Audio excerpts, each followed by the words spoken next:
Or like, they have a good, Yeah, steak and Kathleen's cheese. down there taking pictures.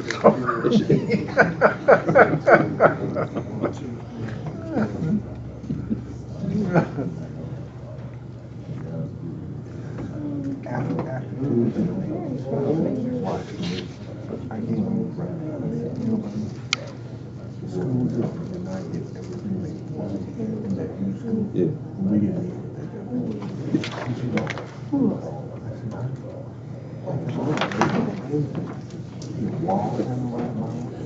So you made a man a key.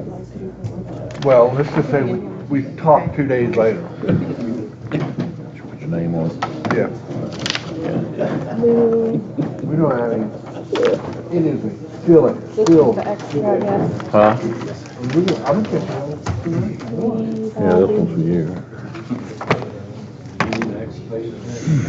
At least you know. No. I tell you what, Brenda wants to leave. Brenda wants to find another bed, go in. We're ready. All right. We're ready. Are y'all ready? We're ready. David? I'm ready. You ready? Where's your thingy?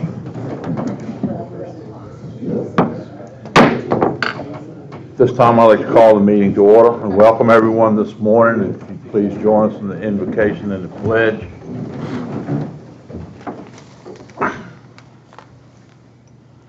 Our kind and gracious Heavenly Father, be with us this morning as we go about our county's business. Watch over our citizens and keep them safe.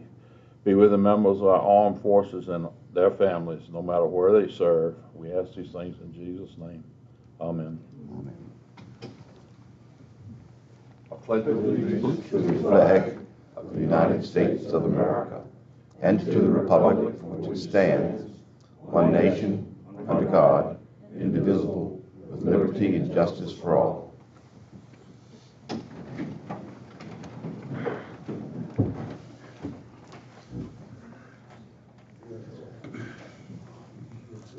Dr. Davis, you have the floor. Mr. Chair, Supervisor, Ms. Motherhead. See if I can get this clicker going. Thank you again. We have our monthly update for Richmond County Public Schools. Once again, it stays busy. We are very happy that the weather's turning nice, so there's a lot of activity on the outside of the building just as much as it is on the inside of the building. Let's see, that might be reminding me.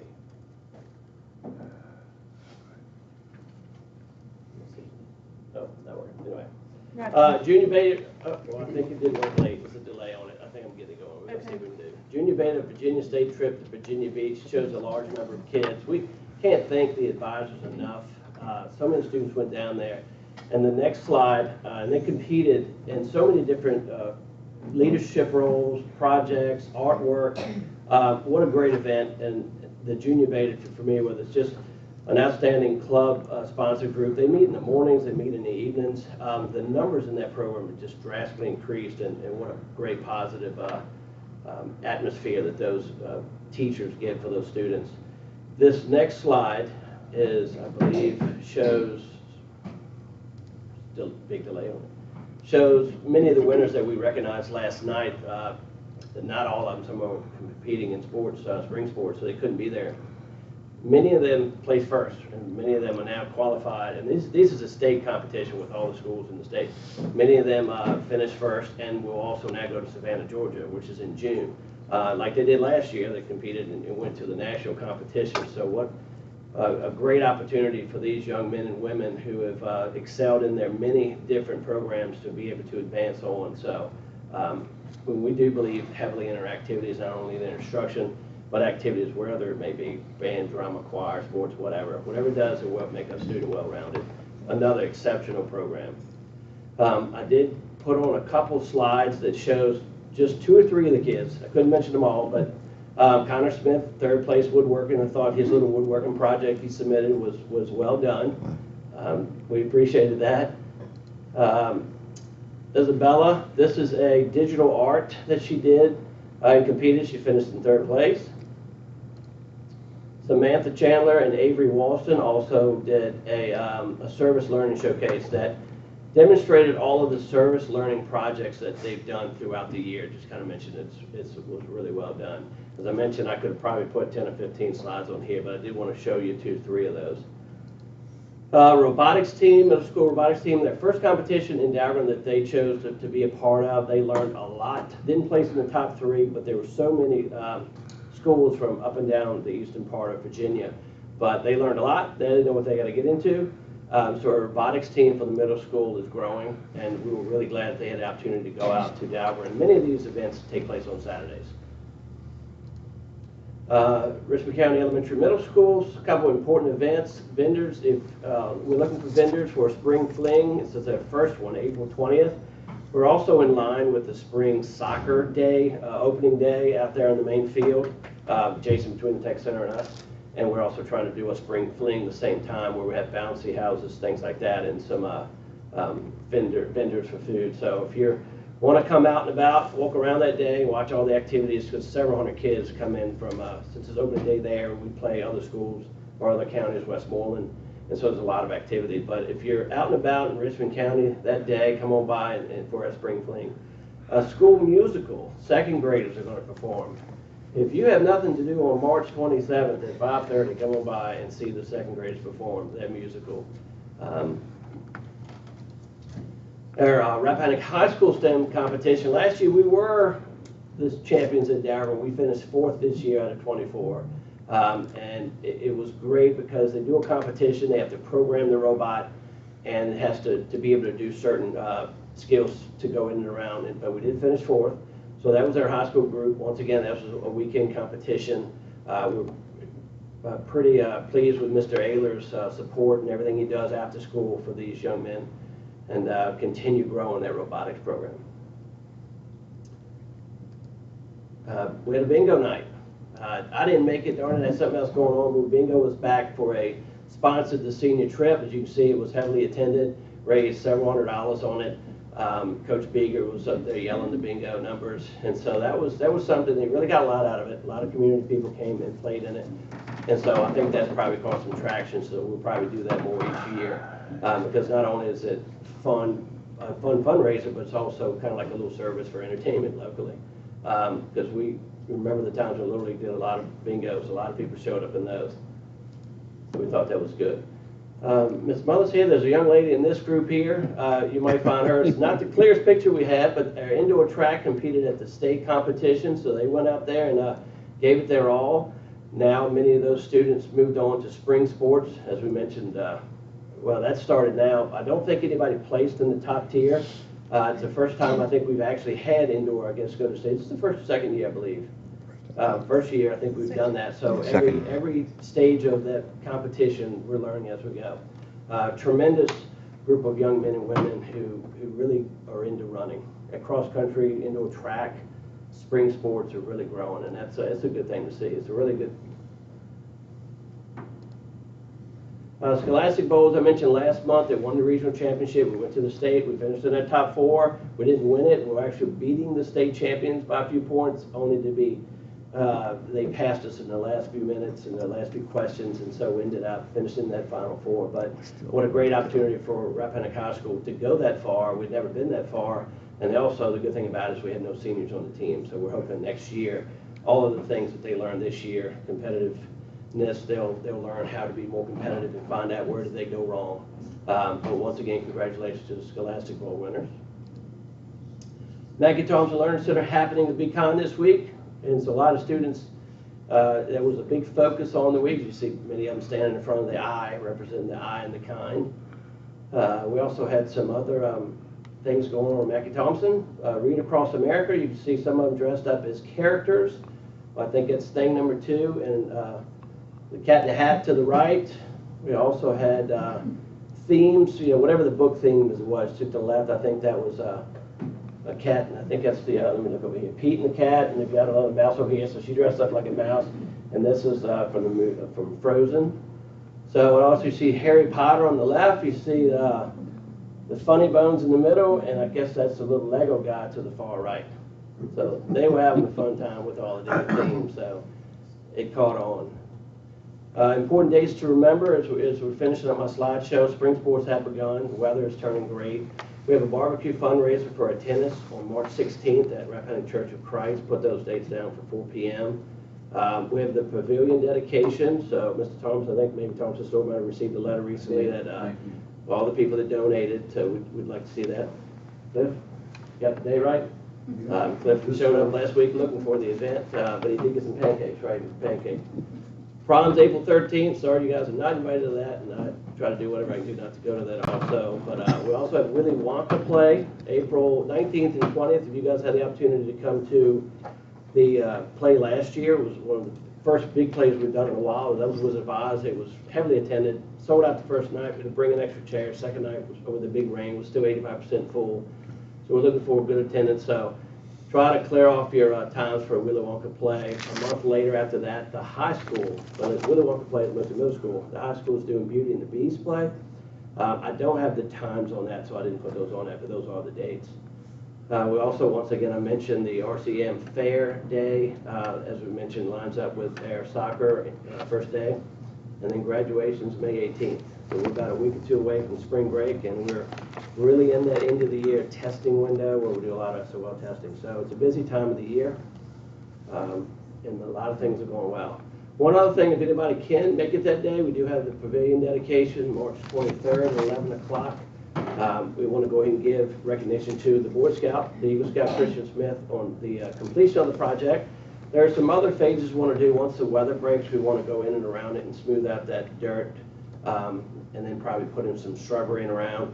And then two sides will come flat where we'll be able to roll handicapped people up, and then two sides will have a small set of steps. So we're currently designing that now. That's going to be like a second phase that the school will take over responsibility for that. But to complete the Eagle Scout project, we also have our metal R's getting printed as we speak to go on the two ends and out front. And then we have a company that's going to put the coating on it so that it stays good for a while. That's my report. Thank you for your support. The invitation is always open to come by and see us. All right, thank you. Any questions? Thank you, sir. Thank you, guys. Thank you. Dave?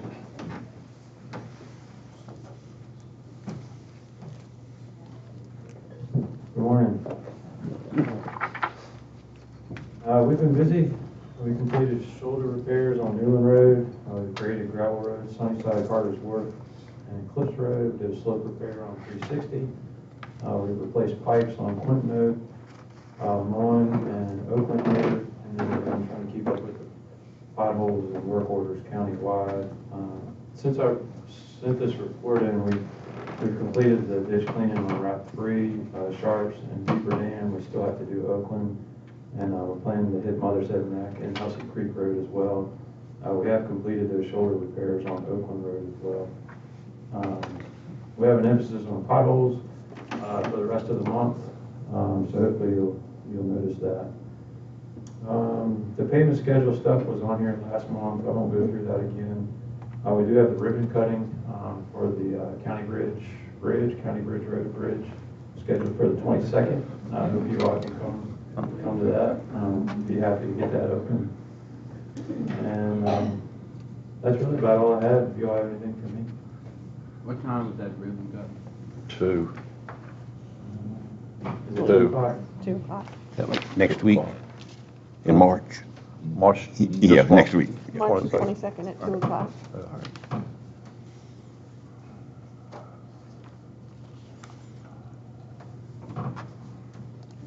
I do have one quick question. Fire captain in Newland would like to know if he could sneak across the bridge to get the fire truck without driving a half hour to get it. You'll be down now, I guess. What happens on County Bridge Road stays on County Bridge. I like that. Okay. Okay. All right, any other questions? Thank you, sir. Thank you all. Thank you, Dave. All right.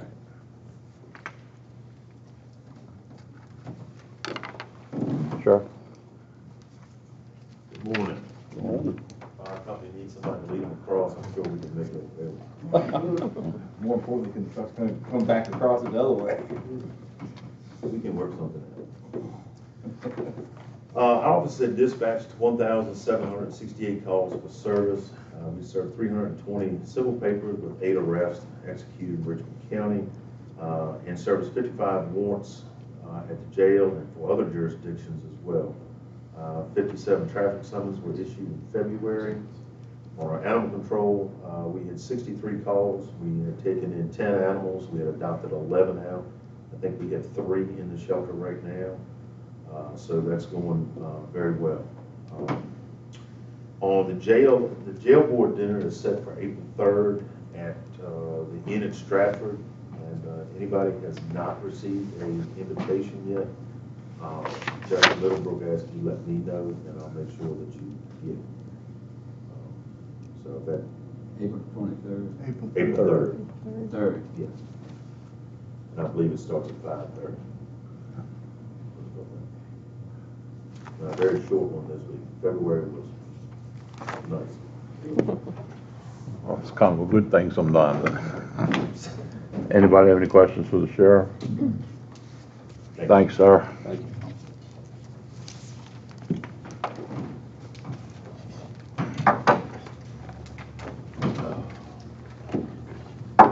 Just to share a few figures with you as of February 29th, in the Richmond County checking, hi-fi, and the 2 funds that we have, $8,022,950.59. In the general fund, $4,193,486.93. And then uncollected taxes for 2023, $538,511.68. We've started our enforcement actions on personal property. They're very effective so far. We're a little behind from the uncollected figure last year, but it's hard to compare because we have more to collect. So it's a little over 57,000 difference from last year. John Huff should be moving forward with depositions fairly soon so that we can finish up this land sale process. And that's pretty much all I have to add. How many parcels went up for that, or at this time, or look at it? I think it's a dozen in there, somewhere right around that. It's not very many. So I've got a question on the reserve for the prior years in 1920 and all. At what point do you write it off? The personal, real estate stays on there forever. So it stays until there, the land okay. sale process. There are a few parcels in there that are erroneous that need to be cleaned up. It's basically personal property. Okay. And that is 5 years. We can bill, the code states that we can bill out for 5 years. That's 6th year. Every year in December, I have to write that off. Okay. And it's usually not a tremendous amount. You're never going to collect it all. Do you find it's the same people? Well, not really. Some yes, but then there are people that just move out, and we never, especially if they move out of state.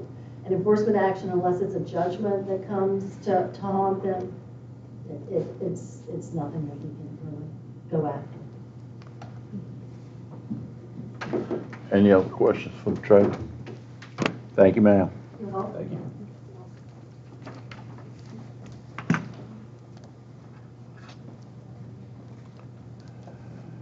Good morning. Morning. I know I'm here to update about reassessment, but I just wanted to remind everyone, personal property forms due May 1st. They are mailed out at the end of January. So if you don't have yours or anyone needs a copy, be glad to help them. Here just to give a brief update on the reassessment.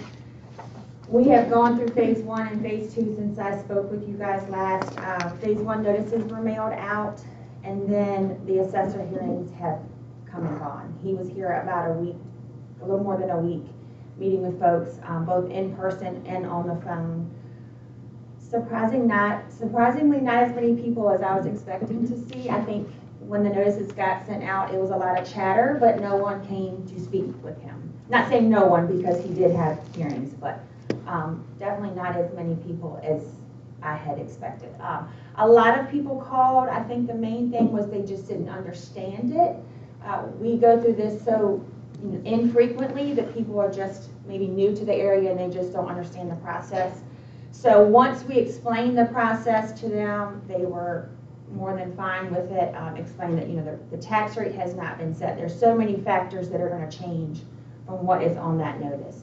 And just talking to them about it, they, the majority of them calmed down and it was fine. Certainly if they still had questions, we just guided them to the assessor. At this point, the next phase will be Board of Equalization hearings, and then of course tax levy set and land use rates will be set as well. So hope I will Okay. turn it over to you at this Sure. point. So Lee had asked me to Mike. put together some items to just kind of explain, why reassessment. And so I'm going to try to just kind of go over quickly some code sections. Of course, that's what drives our reassessment. It's nothing that we just dream about at night and decide to do. And so I just wanted to go over those code sections with you all real quickly. Of course, 58.1-3252 notes that there shall be a general reassessment of real estate every 4 years, or if determined by majority vote of a county board of supervisors every 3 years. So that is one of the code sections that we must abide by. Of course, as Jennifer said, most of the time when folks call in, if we can describe to them what the actual rules are and what the process is, most of the time they're understanding it and, able to move on. Of course, this code section sets out the requirements on the effect on rate when assessment results in tax increase. It sets out the public hearings. So when an annual assessment of real property by a county would result in an increase of 1% or more in the total real property tax levied, there's extra things that we must do. And so we'll certainly see those as we go along with the process this year for reassessment. The governing body of a county, after conducting a public hearing, which shall not be held at the same time as the annual budget hearing, increase the rate above the reduced rate. So what that means is you'll see on our budget schedule is we'll have 2 separate public hearings. We'll have one public hearing that will be our traditional budget public hearing, and we'll have another public hearing setting the actual rate, because most likely we'll be adopting a rate that's above our equalized rate. And then reassessment cost. I think it's important to understand that the general reassessment costs the locality approximately $120,000 to contract the services to perform the process. An RFP was advertised and a contract was entered with Pearson Appraisal to complete the 2024 general reassessment. At last look, as presented by Jennifer, our Commissioner of the Revenue, Richmond County's ratio study stood at 70.2. So this percentage, of course, noted that our assessments were overall low, of course. A large impact of this percentage is that public service corporations are only obligated to pay 70.2% of the total taxed amount. So it's important for us to get our ratio up, and that's what this reassessment is ultimately going to do for us. Of course, we've had lots of questions on the reassessment. Questions like, why don't you do it every year so that there's not such a large jump in value? Our answer for that is the cost. We certainly couldn't pay every year to do an assessment every year. Another thing is, why did we use Pearson Appraisal? They're the ones, there's not a lot of companies in the state of Virginia that do this work. Pearson has been our appraisal company for several years, and they also help Jennifer with new construction on years of that we do not do reassessment. And so this is part of the original notice that we saw last month. Of course, reassessment notices were mailed on February 12th. Every effort has been made to assess the property at a fair and equitable basis. The time has expired to meet with the assessor, so as Jennifer noted, the next step would be to meet with the Board of Equalization. Folks can actually call our office and we'll go ahead and get them on a list, and then once appointments are set forth, we'll get them scheduled to come in and meet with the board. And then the important thing to know is the county tax rate will be determined by the Board of Supervisors prior to July 1. And as Jennifer will probably agree, the notice that was sent out was very confusing. It showed your tax amount based off of the tax rate that is in existence now. And so just understanding that that tax rate will be adjusted is important. Okay? The only other thing I want to note is anyone that met with the assessor will get a second notice, whether there was a change or not. And then that way they will still have the opportunity to meet with the board if they still want to go further. You would have not had to meet with the assessor to meet with the board. You can go straight to the board. So I don't want to discourage anyone from not coming to the board just because they did not meet with the assessor. But his last hearing was the 12th.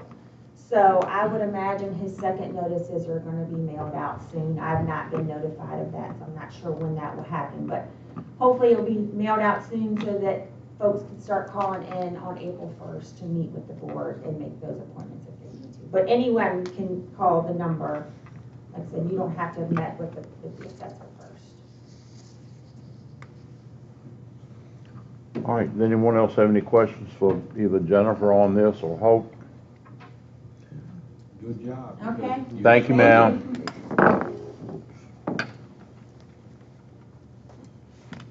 Ms. Hope? Okay.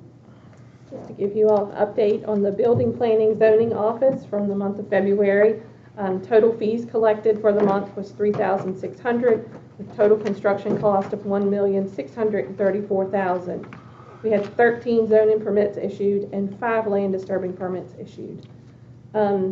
I'd like to take a minute to, while we're talking about land disturbing permits and zoning and land use, I'd like to just take a minute to talk about a change that we've seen at the state level.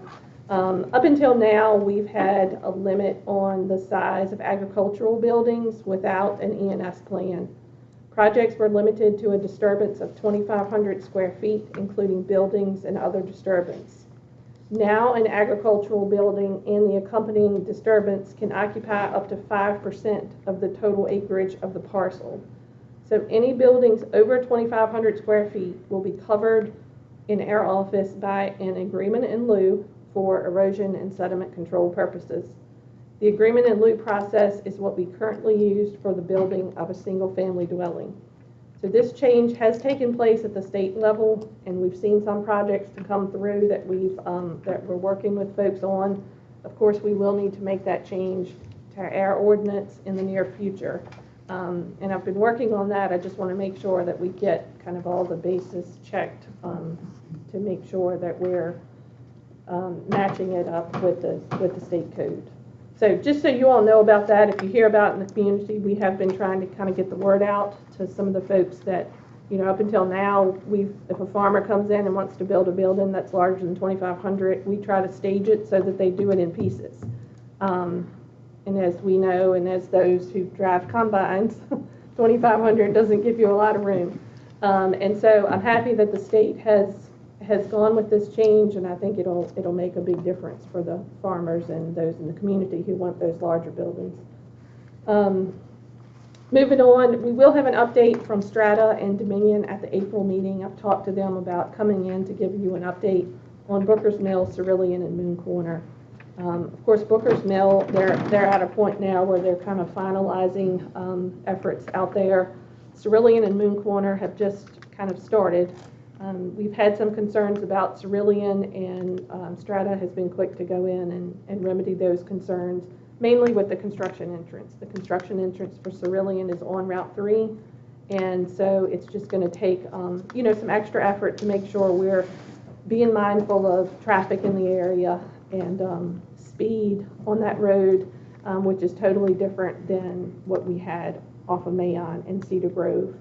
And so they've tried to put up permanent signage. I know they've had flaggers out there when they have trucks coming and going for deliveries. We had a little issue with water coming off of the entrance, and they've gone back in and kind of raked down that entrance to fix that. And so we'll continue to work through those items as they arise. And then lastly, on this report, you all have in front of you the summary results report from the election. The election on March 5th went well. Many thanks to Mrs. Cullison and her team for another smooth election. Overall, Richmond County had 638 voters for the day. And that blue and white paper there is the breakdown. Any questions from Ms. Moles here? On that entrance at that place, that was an existing entrance they're using anyway, correct? Yes. They didn't have to make that entrance. That entrance was there when Chesapeake owned it. I believe that was an entrance there. They have just, certainly put new stone and things on it, and maybe widened the entrance. No, that some. was an extremely wide entrance just Okay. for that. Yeah, I've used it to turn around in myself once in a while. Well, be careful if you're using No, that I to don't turn do it around in. anymore. Okay. But before all this activity, I used to have to use it. Okay. Any more questions, comments? All right, now, Chief Paulette?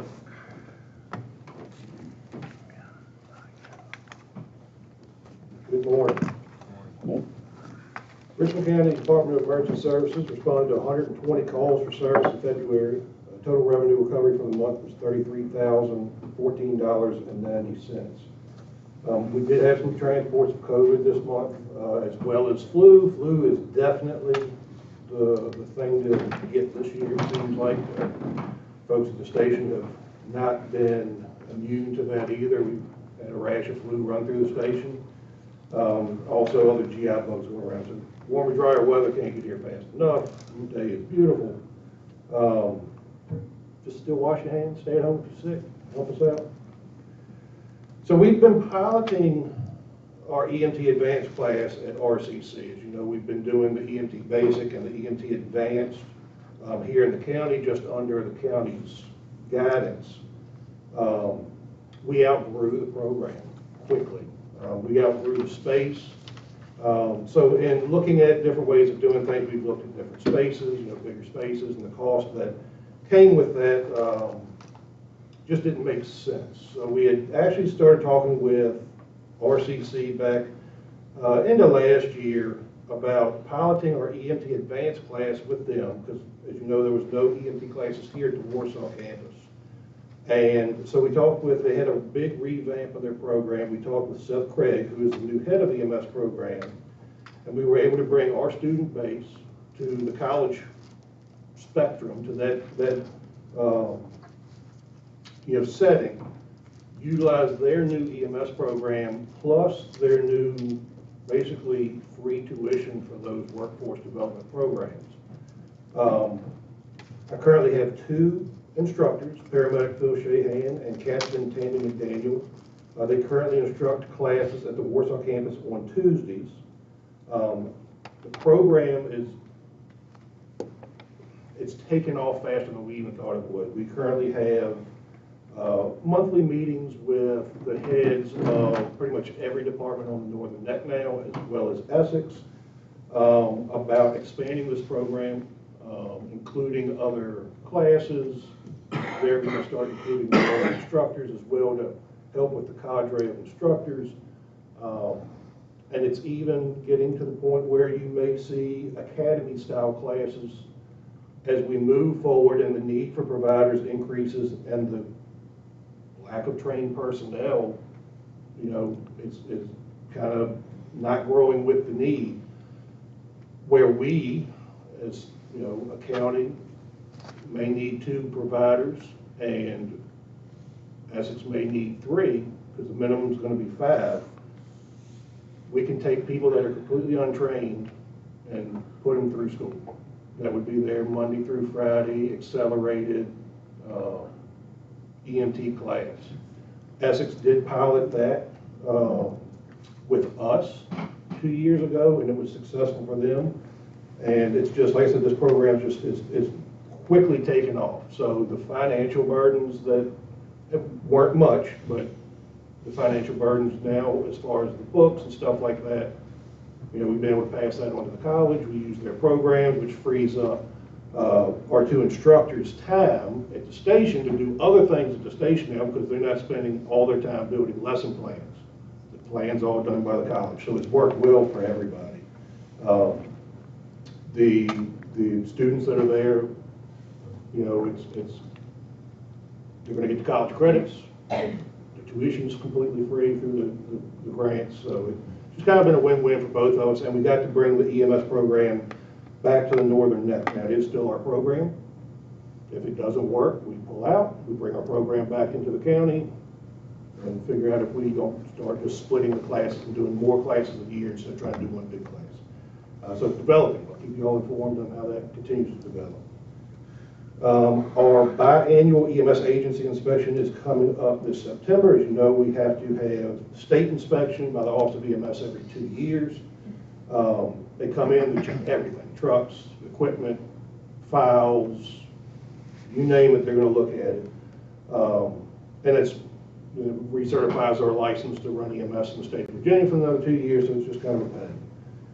So in preparing for this inspection, some new OEMS guidelines have forced us to change how our QRVs are lettered. QRVs are quick response vehicles, being the Ram pickup, the Tahoe, and the Ford pickup have to be re-lettered. So we've been working with Atlantic Communication and Newport News on getting the 3 QRVs re-lettered. Been working on getting the graphics, worked with them since end of last summer on getting this straight. We have had, we were given 2 years to comply. There was a new regulation when we had our inspection done. They would tell you we were kind of worried that we were actually thought we were going to have to re-letter the fire trucks because they carry our EMS licenses on a couple of fire trucks. And in doing all the research and the regulations, new regulations, we found out that that was not so because being primary fire apparatus, it did not need to carry our name because of the license. Did not expect them to say, your QRVs are licensed, they also have to say the same, which they don't. So currently they have the county seal, and it just says emergency services below it. Everything else is going to look the same. The only difference is it'll say Richmond County Emergency Services with the seal in the middle. So another fantastic unfunded mandate by the great state. I'll go over a couple of numbers real quick. So we had 120 calls for service, 239 for the year. It's 78 transports, 153 for the year.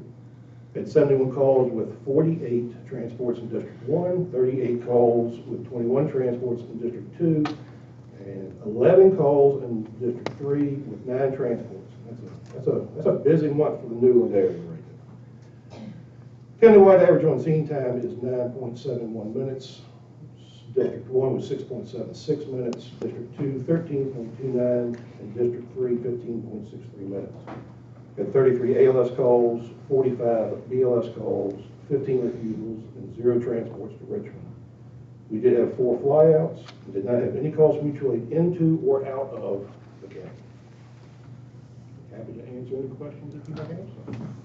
Anybody have any questions for the chief, all that? Good job.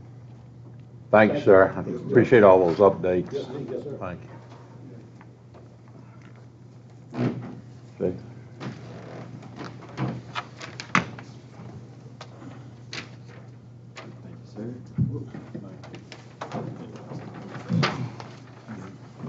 Either one. Thank you, sir. I got another one coming for you. That's fine, you're good. Didn't want to work this morning. Good morning. For the March report, Warsaw had 8 total calls, Farnham had 6, and Newland had 2. Then we also had 2 mutual aid for Essex County for that turf fire back there behind James River Equipment, which gave us a total of 18 calls for the month. All the numbers are still the same, so I won't go over them again. The burn ban is in effect for everybody that didn't know it. It's 4 p.m. till April 30th. Can't burn until after 4. Can't add nothing to it after 12, and you have to stay with it the whole time it's being lit, or has been lit, or on fire. The gun show went great. We'll have some more details coming as the numbers get in. We haven't had a meeting since all that, so we'll have some more details and with future dates. We're starting to work now to get the next show going. The career day job fair at the elementary school, we'll hopefully be attending with Engine 1. I'm not sure exactly what date that is. The 20th? Okay. But other than that, that's about all I have, unless y'all have any questions. Okay. Any questions for the fire chief? Thank you, sir. Y'all keep up the good work and be safe. Thank you. You want a copy of it? Thank you.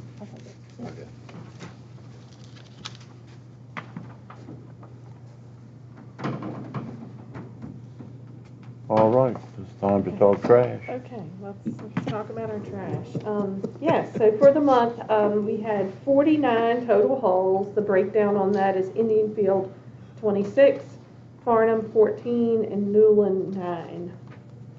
So Newland didn't have a lot of trash. They had a lot of EMS calls. They were too busy going to the hospital, they didn't go to the dump. They didn't go to the dump, yeah. So everything was pretty average for the month on trash. Okay. Any questions? All right.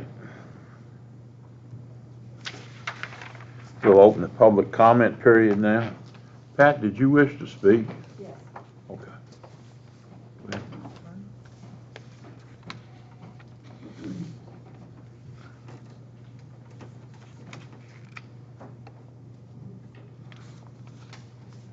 Morning. Good morning. Mr. Chairman, members of the Richmond County Board of Supervisors, fellow Richmond County citizens, my name is Pat Pugh, and I'm a lifelong resident of Richmond County, having actually been born in Warsaw, Virginia, and we'll skip the number of years. It is my privilege and honor to serve also on the Richmond County School Board, now in my 13th year. We have made tremendous strides in educating our children in Richmond County, due in large part because of the tireless efforts of our educators. The Richmond County public school system has woefully fallen short monetarily over the years, and we now face such challenges as we have never seen before. Loss of educators in the Richmond County public school system. Why? Some losses due to career changes. But in the last year alone, we have lost 12 veteran educators, many to neighboring counties due to salaries, benefits, and other enticements that are bigger and better than ours. I believe this is the most significant warning sign that we have ever faced, as we sit blindly thinking our reputation is going to get us through. Not so any longer. I implore you to take the proposed budget, which you will be presented this afternoon, more seriously than you have ever in the past, and make up for past losses in revenue. The dollar signs for the school budget will not decrease, regardless of what you hear about declining enrollment in other school systems. Please inform me of any business, agency, government, anything where costs go down. We, you, me, have a responsibility to the children of Richmond County. Stand up for what is right for our children and all citizens of Richmond County. We need you and beseech your help when you consider the budget presentation later today. Thank you for your time. Thank you.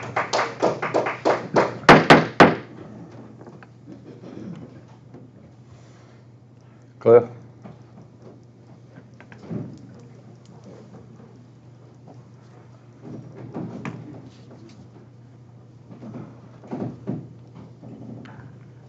James Clifford Mullen, 8351 History Land Highway, Warsaw, Virginia. Good morning to y'all. Appreciate the time to come before you. Several meetings ago, there was mention about a Route 3 corridor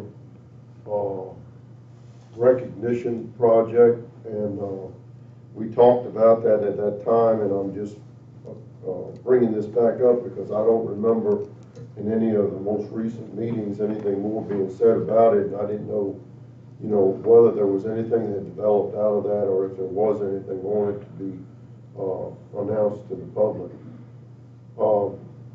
It was brought up this morning about the assessment. I've received mine, and I was interested this morning to hear what was being said about that, and I do plan on, I missed the opportunity to talk with the first person, but I will make a point when I get home with my wife to schedule an appointment for the other part.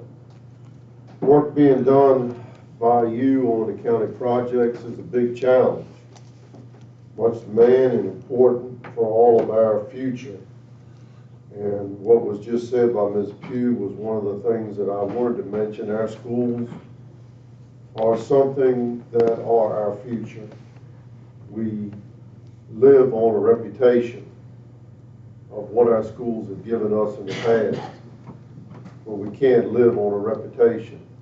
And we need to continue to work to make sure what comes out of our schools is a product that we're proud of and that will make our county grow and continue to function in a good way. Emergency radio work, redo work, keeps coming up in your meetings and in your reports. It's about more studies and more work to be done. Every time I hear, cha-ching. Many of these things, to me, should have been seen and budgeted and talked about by the L3 Harris people up front. And I don't know how it was that they seem to have missed these things, and it just continues to be coming up, but it's what we have to do and just continue to watch as we go through this. Last month, y'all spoke about, or we had presentations about YMCA and the Boys and Girls Club. Again, these programs are presented. We need to encourage, to help these programs if possible. These organizations are for our youth so that they can develop a way to work together, communicate, develop physical and mental skills and abilities. And this is important for us to continue to grow in our county, to grow as the youth step into the seats and the shoes that we're wearing ourselves today. Mrs. Sanders, I made a note here about your celebration about County Bridge and about the pavilion coming up, and I just wanted to mention these again, that these are things that I think on the 22nd and 23rd are things that our county can go out and have a minute of back patting and handshaking to look at what we're doing to develop. Coggin Building is coming along. Things like this look interesting on paper. They look very good, but until you go out and see it when it's on actual mud on the walls and insulation in the walls, you really get to see what's going on right now. You can go over there and you can hear it all over your head because they're stripping off the roof of it right now. And be careful because between the cracks in the ceiling, some of the roof's feeding down through into the floor, but it's nothing dangerous. It's just interesting, and I'm proud of what the county has done and the work that has been provided for this and the opportunities for this to come along. I can't skip it. I read it, and I read it, and I looked at it, and I read it some more. I didn't realize, just from our history, what the town had as far as the annexation opportunities for the county. At first, when I read this, I looked at what this map has as far as showing the yellow, and I was like, oh my God, what are they talking about taking over?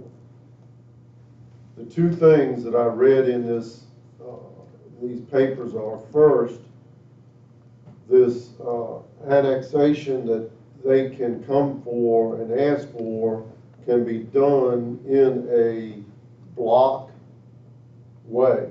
In other words, it's not what I'm hearing, reading, it's not something that's done for the overall parcels that are laid out in it. If they want, I'm just giving an example because I'm expecting later to hear more about it. If they want a 2-acre block somewhere, that's what they can ask for. And this is what I'm hoping that we're going to see, because having looked at this and read through it and seen where it is that this annexation can cover, there's two concerns I have. One, I didn't realize the school was already in this, but that the school is part of our town. But the two major businesses that adjoin our town are not. And I don't know what this will, if this annexation would include them, what this will do for them or to them and how they would go about it. But the biggest concern I have in having connections with part of the town through my wife, the town offers to residents utilities and water, sewer, trash, and all this. This past year, the town had a 20% increase in that rate. An individual, I don't know, I'm speaking only on one household, so I don't know what other households have. But you're looking at, for an individual to have at least $800 a year in expenses to carry that. In the annexation paperwork, it was said that if a property is annexed into it, I believe it was something that they have then a 5-year time frame to be able to provide and supply water to the house and sewer to the house. Of course, trash is the thing, put a trash can there. But after that's done, then the household is responsible for hooking up to all of this and getting that. My point about this is that in this annexed paperwork, there are two communities in our local area just outside the bounds of the town that are residents that I feel would be put themselves in an awful strapping situation. And I don't know what's going to be presented to the county on this. But you have talked about and have done things here about tax relief to people in our county. And I want to make sure that we think about this in whatever we do to help, and I say this, to help the town of Warsaw to grow too, but not in a way that we trample people under our feet in doing it. Last, I thank the county for their work with Jerusalem Baptist Church on preparations for Easter sunrise service at Tozaki Bridge at the park. And I want to invite every one of y'all and anyone else here to be at the park at 6:30 on Easter sunrise morning. Thank y'all for the time. Thank you, Cliff.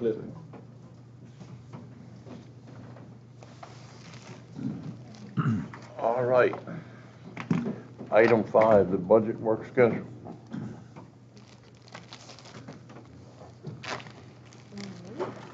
So a new schedule was included in your binder, and I also have it on the screen, and you can see where we are today, March 14th. We will have budget presentations from the departments from 12:30 until 4 o'clock or so. Following the adoption of our original schedule, it's been clear that many items were not lining up for us to stay on that original track. And so I'm just suggesting a slower budget approval track this year to help us align the reassessment figures as well as increases in insurance and department ask. And so this schedule will still allow us to have a overall budget approved in June. So you'll see that we'll have an actual budget presentation on April the 11th at 6 p.m. That would be the same day as our regular monthly meeting. And then we have 3 work sessions that are scheduled for the Mondays of April, and a tax rate public hearing on May 9th, and a normal budget public hearing on May 23rd, with adoption on June 13th. And so if any of those days do not work for you all, just let me know and we can adjust accordingly. That's kind of the plan that I'm on at the moment. All right. Okay. All right, Cliff subject. Cliff subject. Okay, so the town of Warsaw did approach me about the annexation, and I have been working with Joseph and Missy from the town for a while, just talking about the agreements that are recorded and in place for their annexation process. We have met with the Planning District Commission, and during that meeting, we had the Commission of Local Government on the phone talking to us about the annexation rights. The agreement that is in place is still effective. I have, however, sent it to our attorney to just make sure that there's nothing that additional that we need to look out for or do prior to this annexation process. In working with Joseph and Missy, they have indicated that, of course, they brought it to their council last month, and they are planning a public hearing for April. Of course, in the documents, it kind of leaves us out, but this is a document that was adopted back in 1986, and they've done 2 annexations based on these documents. And so Joseph made it clear that he wanted the county involved. He wanted to make sure it was a process that, everybody understood and everybody was agreeable with. And so with that being said, we've looked at the map.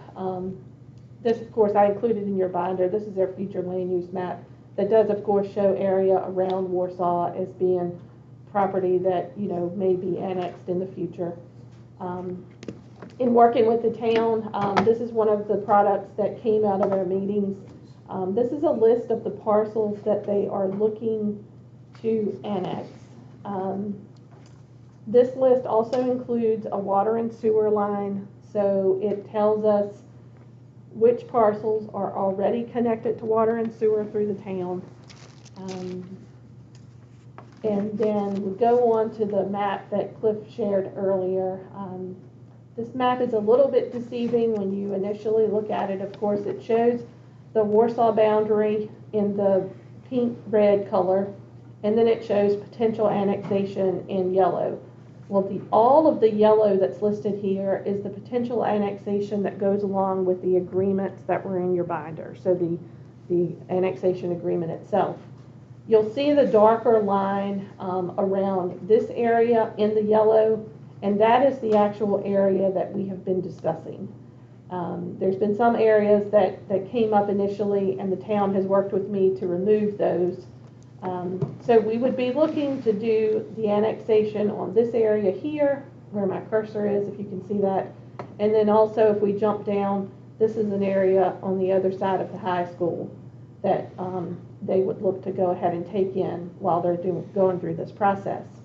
And to back up a bit, this whole communication started when we were looking at these parcels that are just across from the Hardee's exit. These parcels here are prime spots in the county for economic development.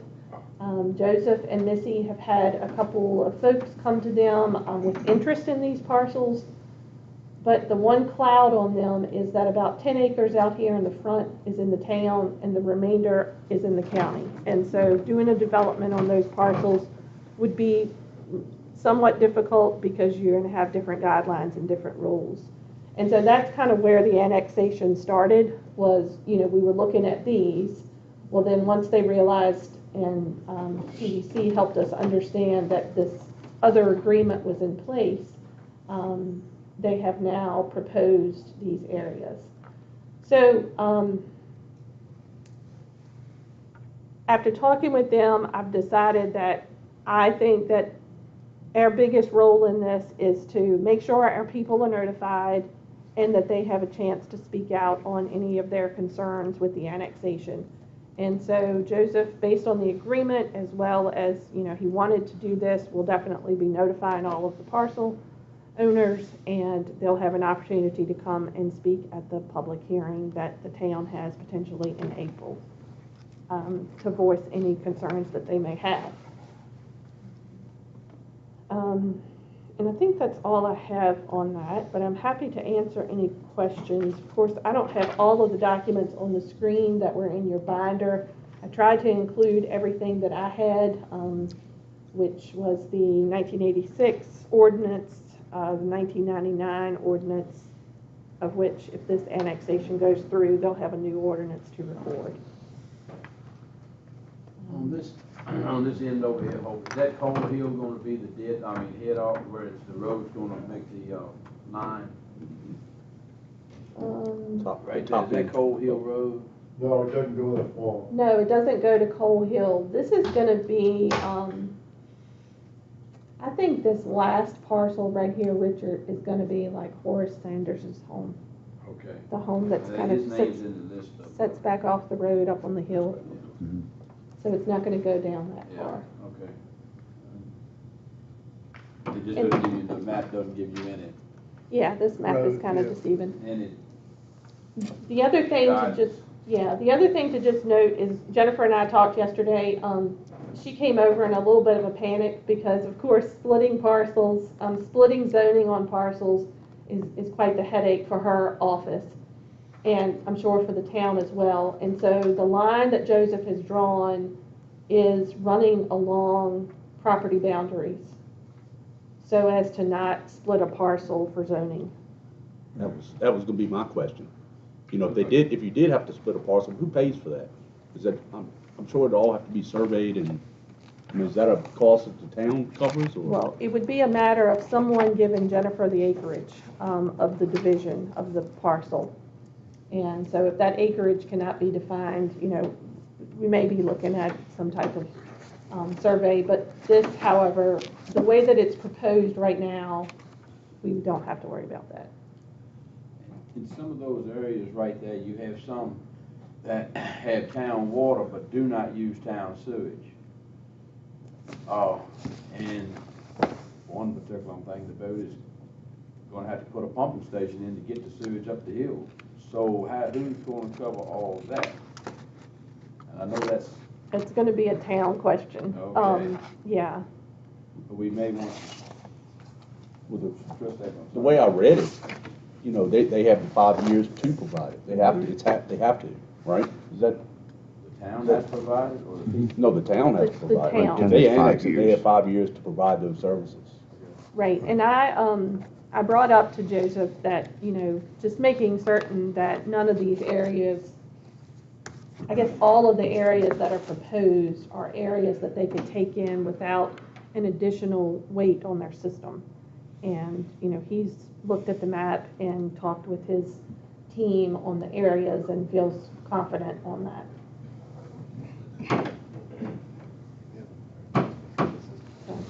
Really, it's just a matter of us being aware of it, you know, us knowing the areas that are involved, in case we have someone ask us about them.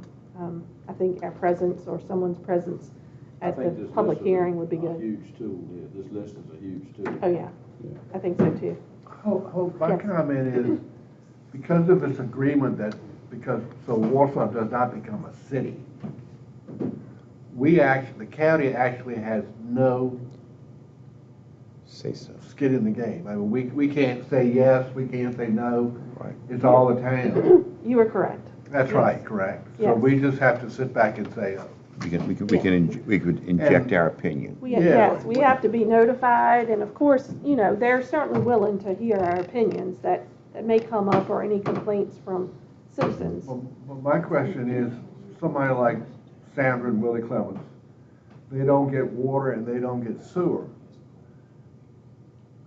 provided to them now. Do they have to join, or can they say, we don't want it? You know, forever. We don't want it, we've got our own well, we've got our own septic tank. That's the questions I think needs to be answered, even though we don't have, that's a town question, I imagine. Right. Okay, Yeah, so we're just being informed, and that's about it. that's right, just being informed. Yeah, when is the town meeting for this? Well, they have not set it. They haven't set it yet, I'm okay. thinking that they'll probably set it tonight at their meeting, and it will be in the April. Oh, Mary Beth is here. Yeah, so they'll discuss it tonight and most likely set it for the April session. Thanks for being here, Mary Beth. Do you have anything to add on this topic, or? Right, okay. Okay, perfect, thank you. I'd like to add something from the fire department standpoint. With the index and all these extra in, you were talking about the water supply system. Is that going to handle a load to where we don't turn into a situation where we don't have enough to, you know, to provide the service? Or is that going to be enough? My question is, somebody like Sandra and Willie Clements, they don't get water and they don't get sewer provided to them now. Do they have to join, or can they say, we don't want it? In you know, forever? We don't want it, we've got our own well, we've got our own septic tank. That's the question I think needs to be answered, even though we don't have, pump trucks if we have a bigger fire, when you add on additional, I don't know how many homes is in there, I didn't look, but that's a water pull down from a system that's already perhaps at the max. That's certainly a great question for the town to just be able to make them aware of that, and, you know, taking into account, you know, any new development in that area as well. And I think I know where you're coming from this, because I've heard this unofficially over the years, that that's why it hasn't been annexed, for that reason. I can't tell, I just know I mean, that I've heard that. you I'm not put saying more it's strain right, on a but- system that's already stressed as is. Are we gonna turn into a situation, you know, where we're outdated our system, where we're not gonna have enough water to suppress if need be? And also, can you handle the wastewater from it also? Yeah. I just roughly counted 50 homes, roughly 50 that are going to be now, not including any new ones. That was a rough count.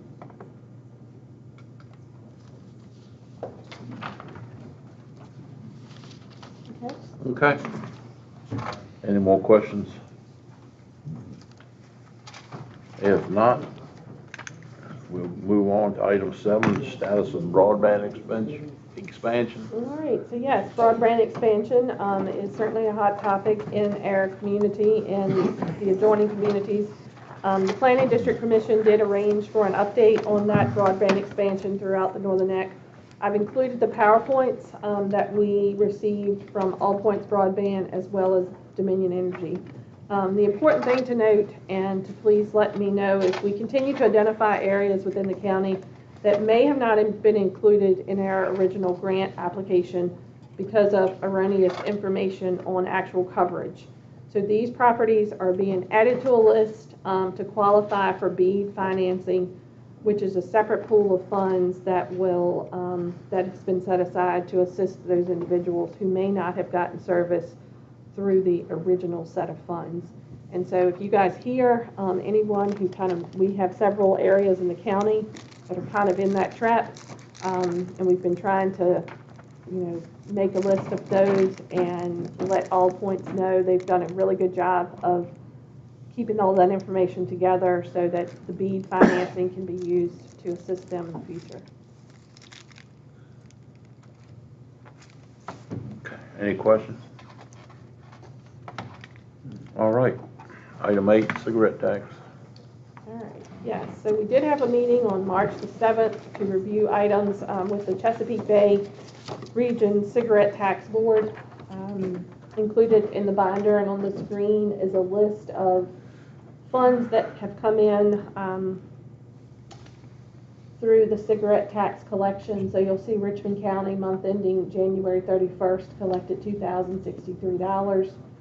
Northumberland was also one of the new members to that. Of course, they have a whole lot more in businesses to collect from, and you'll see their number higher on the list. We did have conversation of one item, and I'll just stay tuned for new information on this. We discussed the introduction of a heated tobacco product. I don't know a lot about the product, but it definitely was something that we discussed, and that Jerry was going to check with other regional boards to just make sure that we were being consistent with other regional boards in the introduction of these heated tobacco products on the market. And so, you know, we'll just watch and see what comes about of those items and how it plays into our definition of a cigarette. What is our current rate for this? For cigarette 40 tax? cents. 40 cents. Yes. And all of the localities are at 40 cents that go through the board except for ACMEC. And I think they're at like a 20-cent rate. Their location is favorable in the sale of a lot of cigarettes just because they're right on the border there of Maryland. Just, if I may, on the $2,000 on the Richmond County, just keep in mind, and it's probably a piece of curiosity for me personally, you see, that's a lot of restocking charge there. That's not, those sales are generated through the companies that supply us, correct? Those numbers are generated through the companies that supply us cigarettes. There's a lot of restocking going on. That number is just gonna be curious how that falls in the next, timeframe. Yeah, and I'll try to keep you guys updated on that number and where it is as I we're. would like to follow it, because that right there is really restocking numbers. So, yeah, I'll keep We you had to posted. liquidate everything. Okay. All right, before we move on, Mhm. I'd like to see us take that money and put it in the CIP in a public safety line and keep it out of the budget. If that's agreeable with everybody. Agreeable with me? We got fire trucks to buy. I know that's just a little chunk on it. We got ambulance coming, police cars and that kind of stuff that we just put it in as a newfound money and put it in the CIP under public safety. Good with that. Okay. You need a motion? Yeah, I think a motion would be Oh, good. so moved. All right, thank you. All right, if there's no discussion, all in favor? Aye. Opposed? Thank you. All right.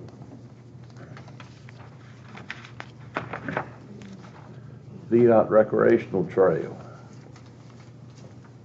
That is next week. That is next, yes. So plans for the shared pathway easement have been submitted to VDOT for review. We will continue to work on easement documents with the fire department and Mr. Lamb. I do have those easement plats. The town of Warsaw will also be required to review that pathway easement as it overlays a portion of their town water line easement. And so we'll continue to work on that with VDOT, and then Resource has been a big player in that project as well. Okay, any questions? All right, Coggin Building. All right, so Cliff touched a little bit on the Coggin building. Of course, I don't know if any of you all have popped in there to see what's going on, but the rooms are coming together. It's definitely looking a little more like an office now. And it is nice to see that building instead of looking at it on paper, to see it like as it stands. We did do a mid-project walkthrough, and there were many items that we kind of noticed that were a little odd and that we wanted to tweak, being small items, such as putting the sheetrock in the break room so that they didn't have a half of a blocked wall and a half of a patched wall and a half of a sheetrock wall. So, we did move forward with going ahead and sheetrocking that entire break room to just kind of finalize that. The big thing for me is, while this project has been going on, every time I go over there, I kind of push in on that glass, and it just really worries me. From the beginning of this project, I know everybody has wanted to keep the same look of the Coggin furniture, as I do as well. However, the glass that's on the front of Coggin is a single pane glass that's very old. The tracking and everything that goes along with the glass is such that if you push in on the tracking, the whole front of the building kind of shakes. We're putting a lot of money into this building on the inside, and it's going to be a very nice space. But the glass worries me for mainly two reasons: safety reasons, and then that building being efficient. We're putting a new heating and air unit in there. They've run extra vents out to what's going to be Jennifer's office, because the whole front of her office is going to be nothing but glass. So I've talked to the contractor several times, and during our mid walkthrough, finally the contractor was like, "Do you want me to get you a price on glass? Because I can tell that it's really bugging you." So anyway, he got us a price on glass, and as you saw in your binder, the price that we got was $65,000. That is basically to take that single pane glass to what they call a low E insulating glass, and to just basically seal up that whole front so that we're not pushing air out and air is rolling in. Because if you notice that glass on some days, it's super cold when it's cold. Some days we've been over there and it's actually like water running down the inside of it, just from condensation. So I put this quote in your binder, and then the $65,000 number has really been bugging me. So a couple of days ago, I went over and I told the contractor that, you know, can we get another price? Can we get somebody, because this would have been from the individual who was already on site doing other glass work within the structure. So yesterday I went over and I met with another glass provider, and I should within the next week have another quote. We did talk about breaking up some of the panels over there are like almost 9 feet wide, and that's almost unheard of on the front of a building. And so we talked about breaking some of those panels up, still having the full glass out front, but it would have additional like tracks where we could have like a 3-foot section, and then, you know, God forbid if something happens and one of those is shattered, then we're only replacing that 3-foot section. So I don't know what the new cost is going to come in at. Of course, I don't want to hold up the process with them out there moving forward, because they already looked at me like, really, you want to replace the glass now? So with this price, I just wanted to bring it back to you all to hear your thoughts, and to just get some guidance as to how to move forward. I think you're on the right page, you know, going forward, trying to go forward with this as far as energy efficiency and trying to preserve the looks is really important to me as well. Yeah. Is this something that could be addressed a little bit later down the road? Does it have to be done right now? I asked that when we met over there, that, you know, what if we keep it the way it is and we move in and we realize it's really an issue? And they just kind of said, You know, I think right now everything is kind of torn apart in there, and replacing the glass is going to be more efficient now versus later. I even asked if there was a way, because with most of the glass, as you all know from over there, there's the glass that comes down and there's like a little ledge inside the building. So I asked if it would be possible to like run another glass like on the other side of the ledge. And that was kind of frowned upon, just because you're gonna have space in between those two glasses, and moisture's gonna build up, and it's just gonna be a mess. Yeah, I think you're just gonna fog your windows. Yeah, foggy windows. The plans didn't call for anything to be done to I thought we had talked, there was nothing put in it. The plans were for the front to just remain. But that is a single pane, like I said, and that's also old enough such that if you even like have a child that like throws a toy at it, instead of it breaking, it's going to break in like large shards of glass. And I know what you're saying. Yeah. Not a safety type glass. No, it's not going to like shatter and stay put. It's going to bust into like large pieces. So I kind of had 2 comments going along with your comment. I guess everything for the most part can always be done later, but it's going to cost a whole lot more. Yeah, well, I know, but I was just trying to. Yeah, well, I Get tried there. that. Tried that too. Trying to get there in the stage. I was thinking, we've already absorbed the cost, which, I mean, the bulk of this project is being paid for through ARPA funds that we set aside for the project. So anything that goes over that, I'm definitely going to try to fit it into funds from a siting agreement, because it's a one-time project. It's nothing that's reoccurring. So where are ARPA funds? Have we extinguished those? No, we still have ARPA funds that we are paying the invoices from on a monthly basis.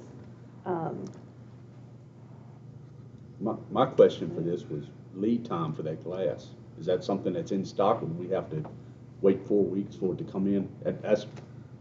Yeah, I haven't been given that information, JR, and I don't think this quote. You know, that might make your mind up. You know, depending on size and. Right. Yeah. Right. And the other thing that was brought out to me yesterday, and I really haven't absorbed this enough to know how I feel about it, was the individual who came yesterday to give me another quote mentioned, like, do we want to think about doing a tinted glass? Thing with the tinted glass that he brought up is currently, so the outside of the building is like a silver bottom, and then there's black pieces of glass panel that go around the perimeter of the front of Coggins. And we've already talked about replacing those because a couple of them are busted already, and a couple of them have already been replaced with like a plastic piece, so they really don't match. So a tinted glass is gonna maybe not match with what's already there because it's gonna be more of a yellow color. And then I also don't want the tint to be so much that they're not getting the full effect of having, you know, the open glass. Visibility. The visibility is important. Yes. No, we don't want them looking at our doors. We want them Actually, from Christie's side of the building, it's pretty cool because she can look right through her office and over the counter and like see the bank. And so See people coming in. yeah, and so after being in the basement, it'll be good for her to see the light of day.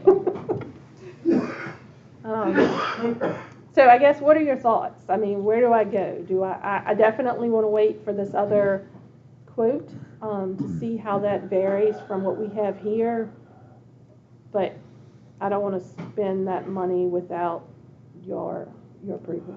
I don't like making this big a change, but if that glass is that big a hazard, I think we need to go on and do it. My suggestion would be, you've got this quote, you know, this quote will work, is give you, like we did Mitch, give you this amount of money, and if you want to go with the next guy's cheaper and you want to go that way, you won't have to call us. Okay. If that's Yeah. agreeable. Could we fund it under the capital improvement plan? I mean, I don't know how much gap you have between the ARPA funds and what this is all costing, or are we already over, but No, we're not over. It would have to take the place of something else in the CIP, just because that's structured such that I it's know. project specific. But we will have wiggle room in siting agreement funds when we get those in from Booker's Mill, Okay. where we could pay it and then pay ourselves back. yeah, I think we should do it. And I know I don't know who you got your other one. Do any local vendors do that glass, or? Actually, the When you one that I talked met yes- with yesterday Okay. is our local glass vendor here. Yeah. I kind of like the idea of this different sections in case you have an issue. Yeah. I really I don't want to lose the complete glass storefront, but at the same time, I think that's a more sensible approach. One other thing is, and I know this is just something, but the glass that is there, since it is so big, is there any way we could turn it into an art project for something and display it inside the building in a room or something, or is it really not worth doing because I'm scared of it breakage? But just something to kind of preserve history. This glass came out of the front of the building, and that's not that important, but it's just a thought. Yeah, I can No, just definitely see what we could do with the glass. We could have 20 by 20 pictures of Jennifer and Christie up on the wall. You were talking about the tent. I assume there'll be blinds on the inside, right? At certain areas? Yes. I mean, like your office, you would, Certain areas will have blinds. I would think, as long as you hit the blinds, the tent, Yeah. that's my opinion. We'll see. One other question that you brought up is timing. I guess that's be a Yeah. turnaround factor. That's too. certainly something I need to ask about. And I feel like the contractors would have brought that up because they're on such a tight schedule anyway. They would have nixed maybe my idea. Well, from the that's, get-go. when you said they kind of frowned on it, that's what first thing I thought about was. If they go to the 3-panel thing, they can actually frame that in and have it ready for the glass whenever it Yes. gets here. Yes. And that won't slow down production, I think. Yeah. All right. Okay. You need a motion for that, Lee? we spend that much money, I think we better, I'd feel better, yes, if we had one. what is it? 65. 65, 658. Just make a motion for 66. I'll make the motion. Okay, thank you. If there's no further discussion, all in favor? Aye. Aye. Try not to change anything else. Bradley, I'll stop going over there. All right, EMS Station 2. Okay, so on the EMS Station 2, I am waiting on final plans. I know that we've got soil work, we've got surveying and things like that that are planned for that spot. Prior to the receipt of those plans, the ARM group or resource has asked about the use of the parcel, including a squad building. Unfortunately, this parcel is currently zoned A1, and the rescue squad facility on that parcel would technically require a special exception use. And so, of course, with any other special exception use, it would need to go to the Planning Commission and the board to make it official. We all know that that's the use of that property, but to make it official, I'd like to just schedule those reviews concurrently and do that for the April meeting. And we could even do it in the morning if it works for you better. So we just need to schedule a public hearing. And the public hearing would just be to allow the special exception use of a rescue squad building on an A1 parcel. How does that work? The legalities of we making a special exception for ourselves? For ourselves.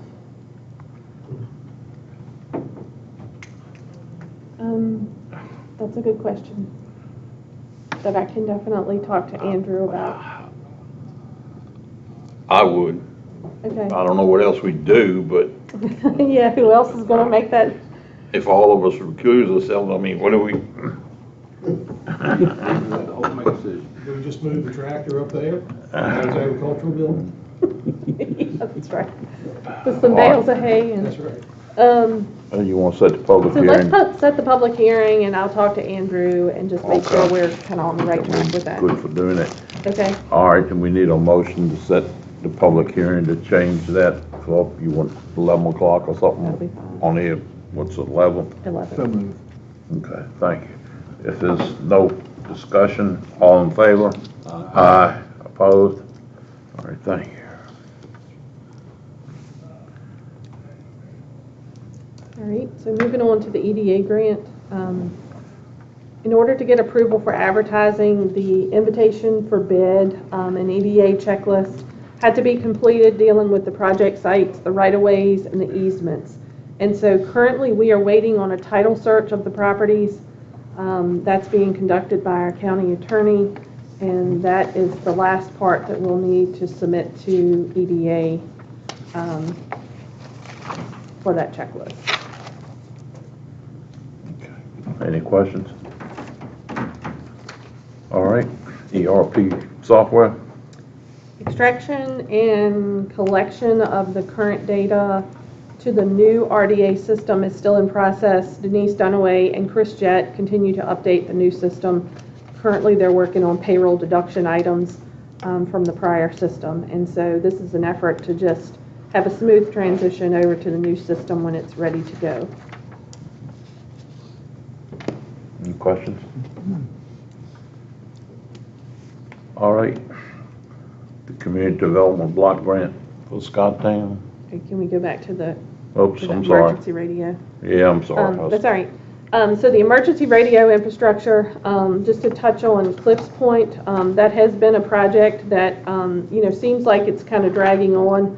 But to be honest, there's so many pieces to that. The L3 Harris team is now working to identify new frequencies for the new infrastructure. In addition, the Warsaw site equipment is in place at the L3 Harris Customer Integration Center, and I believe that Greg Hunter visited the site to view the configurations and to inspect the equipment prior to it coming here to Richmond County. The last thing on this project that I just wanted to note is we have been talking about grounding requirements, and I don't have information back on the cost of those grounding requirements yet. But that is something that we'll be talking with Northern Neck Electric on, because ultimately those grounding measures is going to be something that will be a benefit for everyone on the tower. So I'll keep you guys posted on what's necessary for that. Okay, keep on with block grant. Okay, so block grant. A meeting was held with DHCD, Bay Aging, and the Planning District Commission to review what's called the contract negotiation record. This is necessary to begin the block grant process. This record includes many items that will need to be completed prior to July 3rd, which is our first kind of stop date in this process. Initially, as part of the block grant administration, a local governing body representative is necessary to serve as part of the project management team. The project is actually located in District 1. So I'm going to need for one of you to be willing to be on the project management team. We will meet as the process goes on to just make sure we're staying on track. PDC is going to be doing most of the work of this, with Bay Agent doing the assessments and, you know, contacting the contractors and getting notices out. However, the project management team will be involved in, you know, reviewing quotes and things like that that come in from the contractors. JR, are you familiar with this? Somewhat. You want to give him a little bit of history? On the block grant On the itself. block grant, on why, where, why? So, so as you know, the block grant has been approved for the Scotttown area. Initially, PDC, in order to do the application, they had to go out and they had to assess the homes and talk to the property owners about income requirements and things of that sort to just see who would fit into the application and be able to be a part of the project. I believe they have identified 10 homes which were included in the application. Some of them have enough issues with them that the homes will be taken down to the foundation and rebuilt. Some of them will just need advancements in plumbing and electricity and things of that sort. Bay Aging have specialists that go in and do the housing assessments, and so they've been very helpful as part of this team to be able to go in and identify what will qualify for payment with the grant funds and what will not. Another piece to this project is initially they'll go in and do like a community cleanup, getting rid of all the old cars or trash or just whatever's in the area that needs to be cleaned. The county did agree to do sort of an in-kind fund of ignoring the application costs for the building permits, and then we'll also have containers out there for waste. As they take down old homes or clean up the area, we'll take care of having waste containers there for transport. So the town of Warsaw also has a DHCD grant. Theirs is a scattered site, so they'll be identifying homes. I think most of them are kind of along Belleville, but they'll be identifying homes that they'll be working on probably at the same time. But their grant, initially when this grant was applied for, we were all together in one grant. And DHCD came back to Jerry Davis and said, this grant's going to look better if we split it up. So now it's the county has the Scotttown roadside and the town has the scattered sites. So I have one question. It's probably a stupid question. I assume they have no overlap. They have nothing in Scotttown because they haven't annexed that. Right. But say next month they decide to capture Scotttown. That's exactly. How does that work with our grant? Because it wouldn't apply to us. So Scotttown is not a portion of what they are looking to But it's in that to yellow. annex now. It So is they- in the yellow. But they, you know, I don't think they have intentions of taking that Okay. in. That was my concern. Yeah, that was exactly what I was wondering, yeah. But the potential is there that they could do that. The potential is Yeah. there, and I mean, you know, ultimately, by then, hopefully, we will have, you know, taken care of fixing the blight in that area and getting those folks on a better track. And I really hope that, you know, after meeting with DHCD and the team that does these community development block grants, I'm really hoping that this process goes well so that I feel like there's a lot of money there for the scattered site. And we've had a lot of folks call us since this news got out and basically said, how can we get on the list? You know, how can we fit to qualify for some of these funds? And so I'm really hoping that if this goes well and proves to be a success, we can move forward with other areas or even scattered sites. Right. The water tower now, that's in Richmond County, is that correct? It's in Warsaw. according to That's this actually map. on that side of the road, is Warsaw, okay. I think the tower, according to this map, is right on the edge of town, right? I believe the tower is in Warsaw. Okay.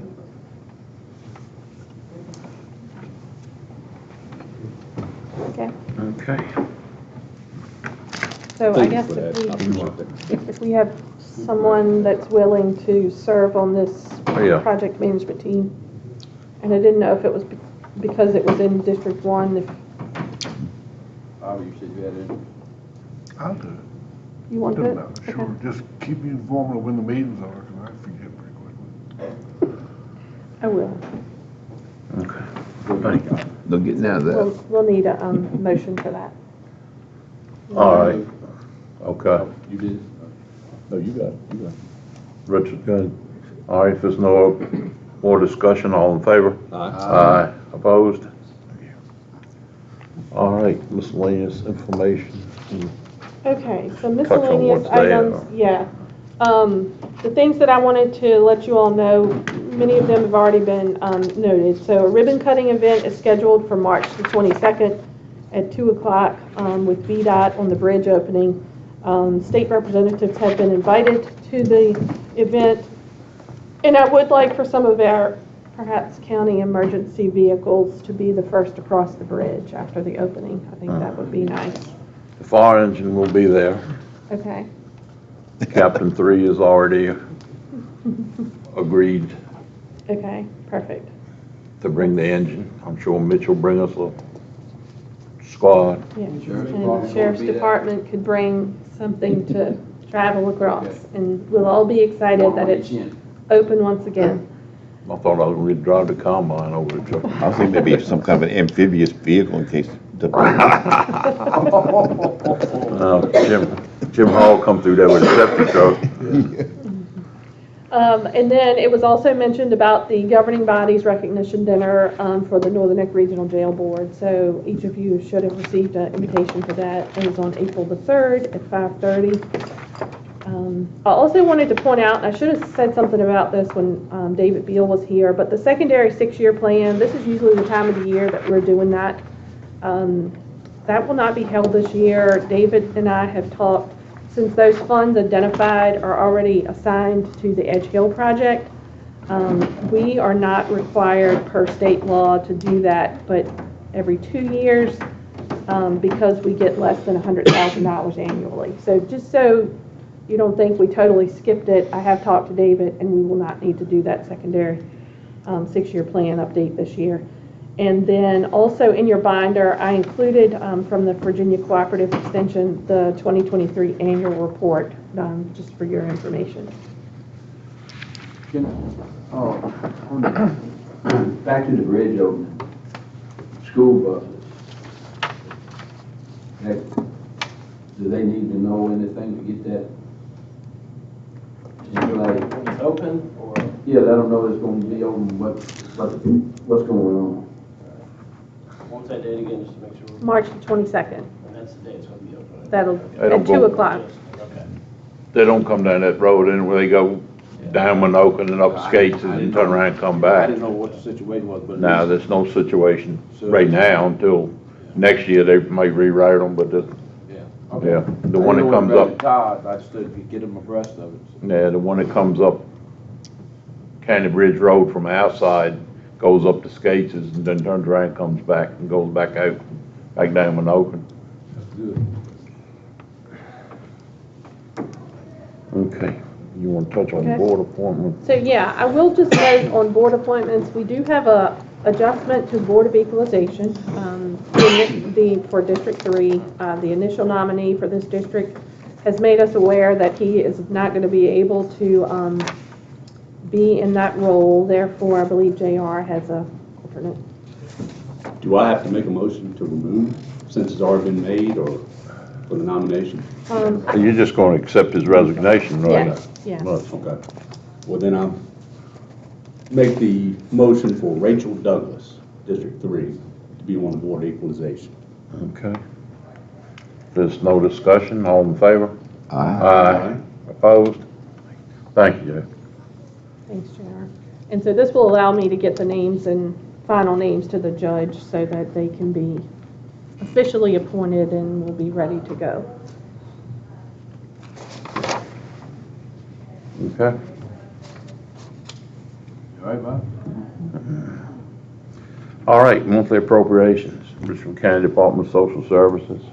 Yes, I have a budget request for April of 2024 in the amount of $85,000. So moved. Thank you. There's no discussion, all in favor? Aye. Opposed? All right, monthly appropriation, Richmond County School Board. Yes, I have a budget request for April of 2024 in the amount of $1,954,545.33. And just note that this does include their all-in funds. So moved. All right, thank you. If there's no discussion, all in favor? Aye. Opposed? All right, monthly supplemental. All right, I do have a few supplementals. Let's see here. We have E911. This is, let me turn to it. This E911 is going to be for a battery upgrade, and this was something that is coming from the CIP. It was actually something that was approved for CIP last year, but was not put in and funded until this year. You do that about every 5 years, don't you? In the amount of $15,320. Yes, it's like a battery update. So moved. Okay, thank you. All right. If there's no discussion, excuse me, all in favor? Aye. Opposed? The next one is the Sheriff's Office budget. This is funds that were used for the deer strike repair work on the sheriff's vehicle. Funds coming back in from Bayport of $5,499.15, and we had a $500 deductible, which was local funds from the general fund. So moved. Okay, thank you. If there's no further discussion, all in favor? Aye. Opposed? Number 3 for us is going to be payments 2 and 3 to Haley Builders for the Coggin Building renovation. Those payments amount to $614,584.74. So we've paid those amounts with funds coming from the ARPA fund. So moved. Okay, thank you. If there's no discussion, all in favor? Aye. Opposed? And then the last is an invoice for the school coming from their RCPS CIP in the amount of $3,353.10, and it's work related to the high school expansion project. So moved. Okay, thank you. If there's no discussion, all in favor? Aye. Opposed? All right. Thank you. All right, approval of the February 8th, I can't even read. February 8th board minutes. Mr. Chairman, I have one edit, and it's not a big one. Page 9, in the roll calls, motions, Mr. Billy Herbert happened to show up. Oh, okay. So, although I wish he was here, I just wanted I'm to. sorry, Jim, I just can't let him, Amy doesn't want to let him go.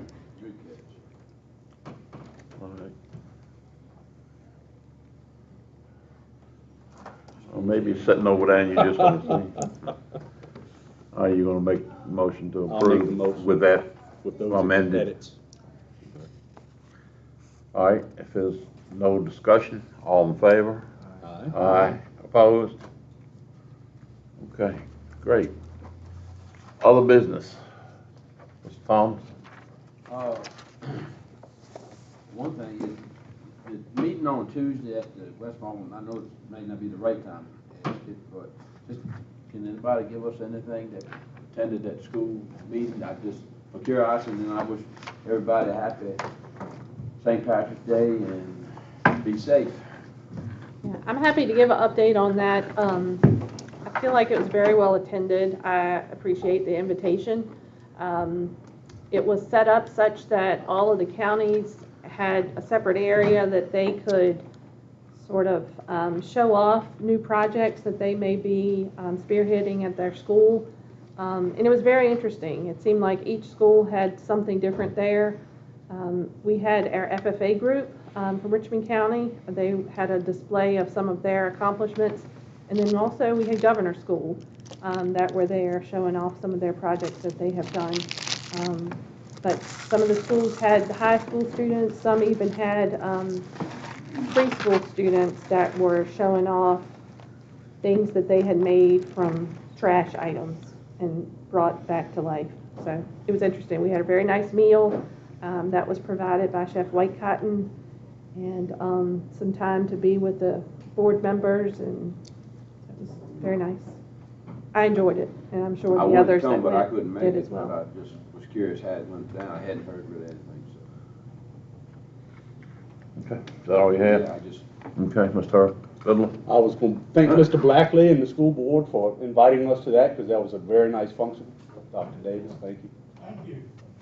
I would like to say one thing about that. Those meetings had gotten to the point where they were very, hardly anybody was coming. And Kathleen is our regional chairman now, and she spearheaded all this. It was the most attended one we'd ever had. So hats off to her. She did a great job on this. Good. So, My arm's almost Mr. Parker? Well, again, just on the same topic right there, also thanks to the Northern Technical Center for the food. Not just did it taste great, the way it was presented, that's a great compliment. But also this pavilion thing, we keep talking about that. That's just such an accomplishment that started with an idea of a kid as an Eagle Scout looking for a project. And then it morphed into a bigger project, but Mr. Mullen stepped in and helped save it. The school stepped in. That's a real asset, I think, to the whole campus up there, if anybody goes up there. Well, we have a big track meet today, so if you want to Yep, see something going on. it'll be going on. Pavilion being heavily used, it's going to be happening today. And then just reiterating what Mr. Blackley said, Kathleen did a super job up there. That was impressive. Thank you. And we got a compliment from the state chairman, Gina Patterson. I mean, it was well attended, and all over the state, this has been a problem. Nobody's attended these regional functions. Right, good job. Thank you, guys. Tom? I don't have anything. Do you? I do not have anything. Okay. Now, before we move on, the sheriff has a conflict this afternoon and would like to do his budget presentation, so. Huh? No, I think we're all right. We'll take a break when we go into closed session. We're fine.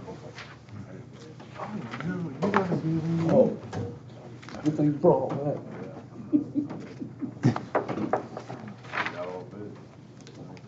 And just so you all know, you have his budget information separate from the other budget information that should have been before you. Yeah, everybody's got it. Okay. They all. Thank you all for taking me early. One comment I would like to make about the meeting today is as the annexation, I know we don't have anything to do with it as far as obvious as the board, but it makes a big difference in emergency services budgets when they do something like this. And we're not told anything of what's coming, what they expect, so, you know, there could be a very big increase in Mitch's budget as far as adding other crews, the fire department and mine. You know, three of us are, even though one volunteer, three of us are the only 24-hour service to this town and county. So keep that in mind on all of our parts in the future. Just let me know. Thank y'all. I will start off with our animal control budget. We have not asking for anything with that. It's, you know, animal control, which all departments ran as well as that did. It's easier to adopt an animal than put somebody in jail sometimes, but everything's stable. The one thing that we're going to have to do is our animal control vehicle is 10 years old. We're starting to have some mechanical issues. We will be looking to replace that, whether it's going to be replaced with one we're taking out of the fleet. We're still looking at that right now. So that's just something that's going to be coming up. I don't think it'll be coming up this year. It'll probably be next year is what we're looking at.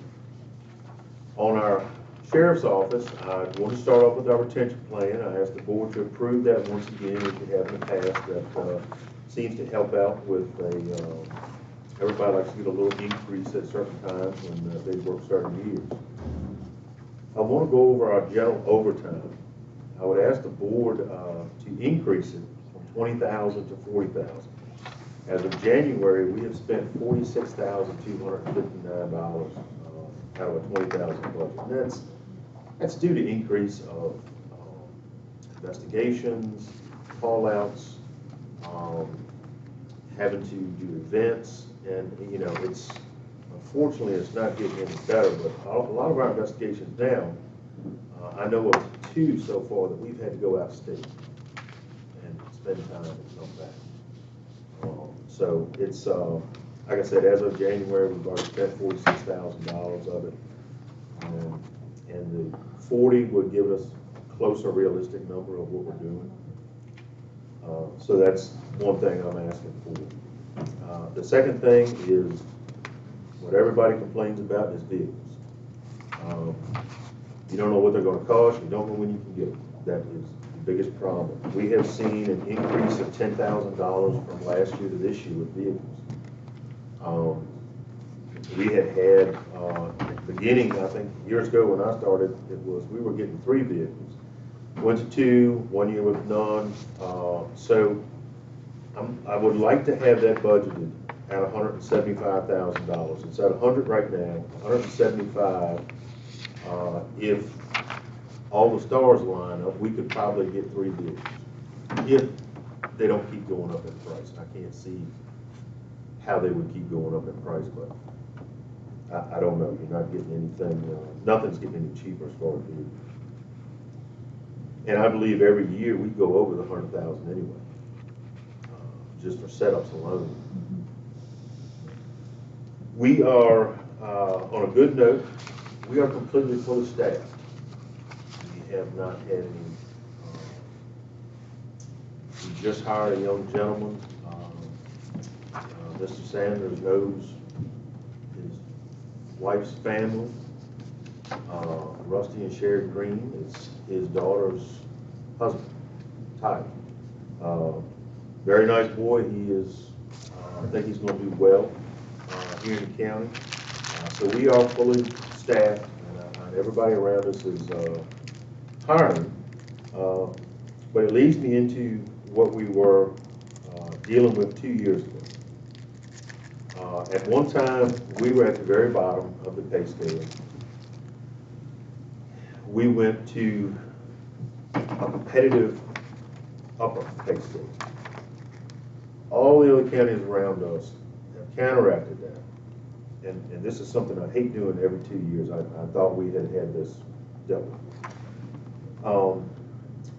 In your packet, you'll see that current surrounding jurisdictions, we have Warsaw PD is starting at 50,000. Kilmarnock PD is starting at 52,000. Essex is starting out at 50. Lancaster and these are all new hires. This is nobody's experience. Lancaster is starting out at 46, but they're moving this year, budget year, to 50.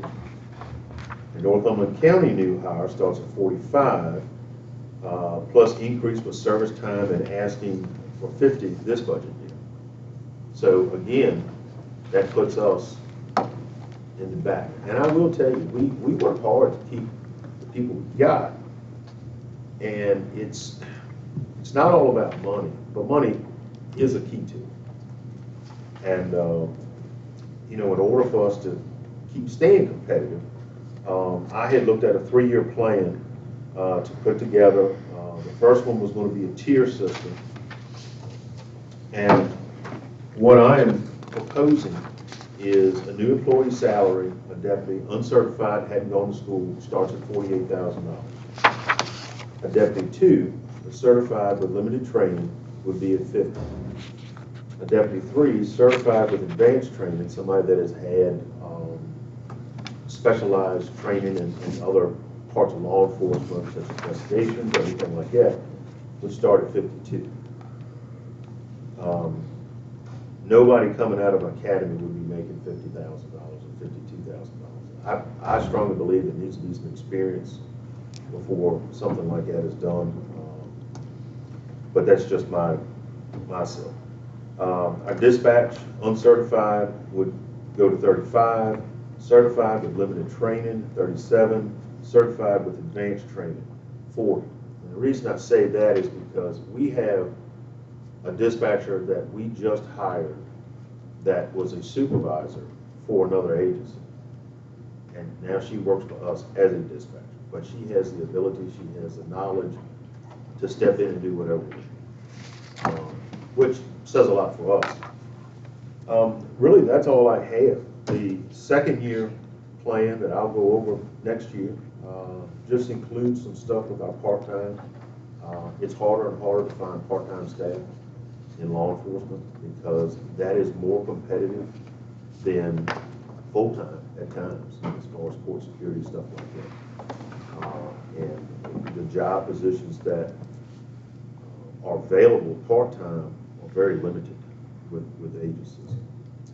But I do want to leave with you and let you know that we had $895,551.64 that was reimbursed back to our budget this past year. Reimbursed from where, the state? That is reimbursed from the comp board, which state pays a lot of our salaries. Right. And that was $775,000. Fines that we take in, grants. So it come up to $895,000. Steve, one question I got for you, if you don't mind. Didn't we approve about 6 months ago because of vehicles? Didn't we approve 2 for this year and 2 for next year?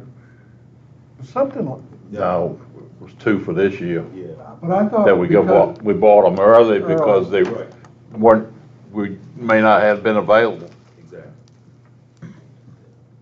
We bought this year's vehicles last year because of availability.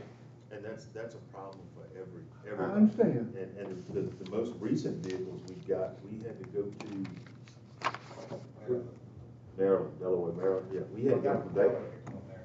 Okay, So, okay. you know, we're having to go out of state now to even get. Well, I just remembered it for some reason. And you're saying that the graduate in the academy would start at 48. Yes. How do you determine when they jump up that extra 2,000? Is it a, I mean, do you have set? Well, they would have to have, well, one you have to be on probation for a year for that. But any advancement in training, we have several officers that are with us now that are instructors. Okay. Which you have to go through, you know, you have to be an instructor in defensive tactics, firearms. We got 2 more, I believe, going firearms training this year. but they've already been there. But there's a policy in place that says, once you get to this point, we'll go to 50, and once Yeah, you. you gotta work. Okay. Gotta work. Any other questions for the sheriff? Bobby, I will tell you, I started at 17.8, so. Well, I was looking. And there was a big difference when I did. I was looking at this thing from the extension office and the Virginia Naturalists, and they were saying people had done 8,100 service hours, volunteer, which was worth, what did it say? $32.50 an hour. I'm going, well, I wish I'd gotten paid $32.50 when I left. Yeah. I will tell you, I just got an email from the comp board, and this will tell you how bad it is in law enforcement retaining and hiring individuals. The comp board itself has $9.4 million in reserve that they normally spend on police officers, new hires and police officers. And they can't spend it. $9.4 million. Well, it's the comp board that's not keeping up. No. From the school systems to y'all. No, I mean, the comp board has that money set aside for officers. But the individuals aren't applying. Yeah, but what I'm saying is, what we're paying, what the county is paying your officers is more than the comp board is paying. Correct, yeah. And so the comp board in itself is not keeping up with inflation like the counties are. Legislation. Right. Okay. Thank you. Anybody else have any questions? Steve, thank you. Thank you. You have the, you want to read this one, David? I move that the board convene in closed session to discuss as submitted by Virginia Code Section 2.2-3711A3, a matter involving the disposition of public property. Okay. All in favor? Aye. Opposed? We'll take a little break while they getting out and getting straight.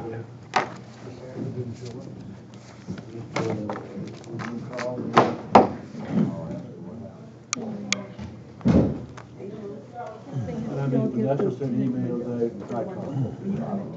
I'm not. How's everything, JR?